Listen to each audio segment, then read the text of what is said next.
Hey guys, I just wanted to get on here real quick and provide a quick update. I have a couple of videos lined up that I'm working on still, but hopefully I'll be able to get those out in the next couple of weeks. What you're seeing right here is a sneak peek on one of those videos. I'm going to go over this paper, um, specifically dealing with some new studies linking broccoli and aging. So I thought that was really cool. And it's from a PI or a number of PIs, but one of the PIs is somebody uh, that I know. I've got to talk with her personally at Rutgers, Dr. Monica Driscoll. Um, yeah, really cool PI, really cool paper. I can't wait to go over it with you guys. So I wanted to give you that quick sneak peek. And then the other one is hopefully longer form or slightly longer form version of a talk I'm going to be giving out in California next month, or I guess it'd be the start of July actually. Um, but yeah, so I'm planning to have that uploaded on here prior to actually taking the trip out there for that meeting and giving that talk. Kind of an excuse to get a little extra practice, honestly. But the purpose of this video, I wanted to go over some different ideas or ways to stay on top of the literature that you're interested in. So one of the primary examples that I'm going to be using for this YouTube channel specifically is the field of aging, which because my lab doesn't really focus on that too much at the moment, I haven't had a ton of opportunities to really dig into that field, which is one of the other reasons I wanted to start this channel. So it'll give me an excuse to spend some more time doing that. But I wanted to show you guys to give you some ideas of how you can stay on top of a field like that, uh, despite the fact that there's so many new papers coming out all the time. The amount of papers that get published on a yearly basis is like, I forget the number, but I know it's like hundreds of thousands or something like that. It's ridiculous. There are so many different journals, and every journal is constantly publishing. Everyone's trying to get there's hundreds of thousands, if not millions of scientists, well, definitely millions of scientists around the world, and especially um, who are constantly trying to publish because that's part of the job. Like if you don't publish, you don't stay in research very long. Um, so yeah, there's a whole industry set up around like getting these papers out, but then also another side of it is trying to stay on top of all these different papers, right? So it can be very difficult. But there's a few different ways that like if you are familiar with that make it much easier. So one of the first ways is social media. So science Twitter for the longest time was like the biggest way to stay on top of the recent publications. It's still very active. I still log on there and I still follow a lot of the big publishing companies like Cell, Nature, Science, um, Genetics. Gosh, there's a bunch of like publishing companies that I follow, but you can also follow a bunch of like authors that you're specifically interested, PIs that do research that you're interested in following, or just like everybody in the scientific field that you can latch on to. Basically, it's very flexible in that way. Blue Sky is a more current version of that. It's actually, I think, in some ways better than Science Twitter ever was. Um, there's specific feeds that you can like.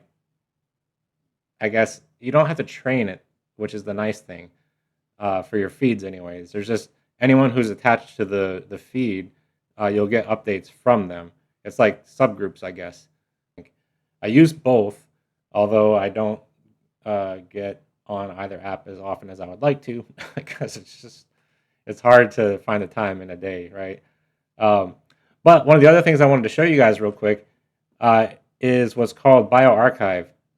Actually, let me just show you how easy it is to pull it up.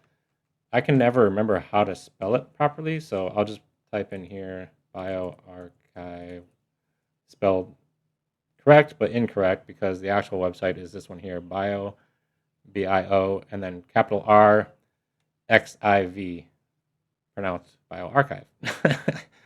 Kind of silly, but that's what it is. So yeah, bioRxiv.org.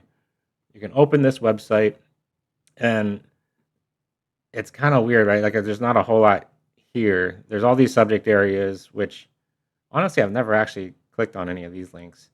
What I'm interested in and what I'm going to show you real quick is this alerts tab at the top. You can click on this and it'll take you to a separate page where my computer is running a little bit slow, but essentially you can put in the name of PIs that you're interested in, and I think you can even enter. Oh, where is it? Oh, I guess you have to go on this as well. Click the other alert link underneath alert because that's not confusing. Yeah, so you can search for keywords. So let me try this. Instead of author,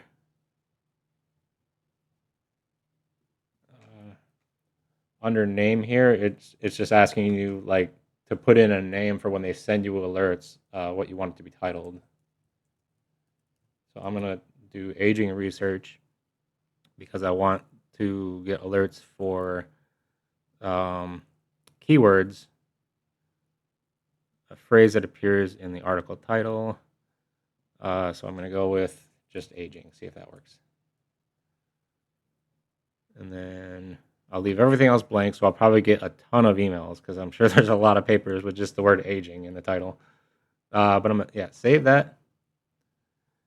So success, I guess that was specific enough, which is kind of sad.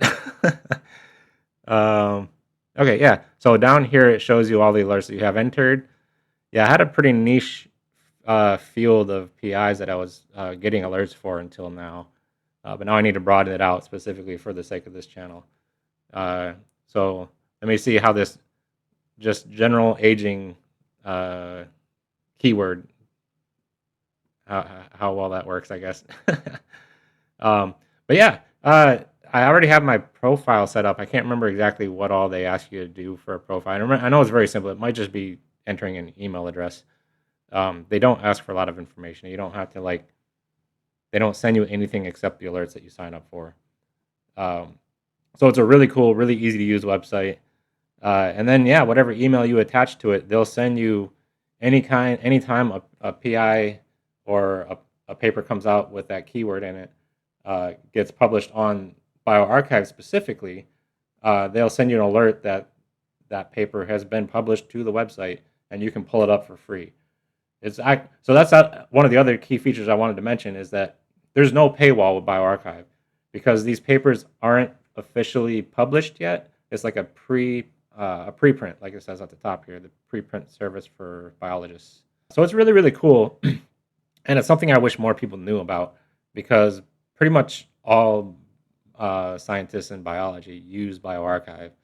So yeah, I wanted to let you guys know about that. That's actually how I found about this broccoli and aging paper. I got an alert because I'm following Monica. And so because she's on this paper, like as soon as it was published to bioRxiv or submitted to bioRxiv, I got the alert.